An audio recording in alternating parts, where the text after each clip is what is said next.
I have a terrible memory. When I started here at Whitley Bay Baptist Church, I asked each of you to tell me your names 7 times, in the hope that if you told me your name 7 times, I might remember. Some of you were very good and have told me your name at least that many times. Others of you gave up after just 1 or 2. It might help if you all told me your names another 7 times, just to make sure. One of the things I've discovered about myself is I find it even harder to remember someone if I haven't seen their face, if I've just been told about someone or heard their voice or seen them masked. I find it hard to remember. At church on Sunday, the Light Group were leading us in our worship, and they did a drama which included the idea of remembering. It had different people from Jesus' life saying to him, "Jesus, do you remember when? Remember when you met me and that meeting changed my life?" One of those people was the criminal who hung on a cross next to Jesus. And that one actually said to him, "Jesus, remember me when you come into your kingdom." That drama got me thinking about what it might mean to ask God to remember us. God doesn't have a terrible memory like me. It's not like he's going to forget one of us. You know, Jesus said that God knows us so well, every hair on our head is numbered. We are known by God. He will not forget us.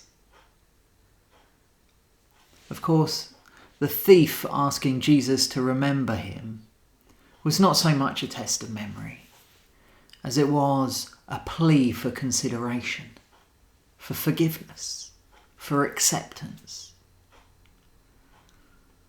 And for me this week, as we gathered around the communion table and we remembered Jesus' own life and death and resurrection for us, my prayer was that God might remember me, remember all of us in a different way.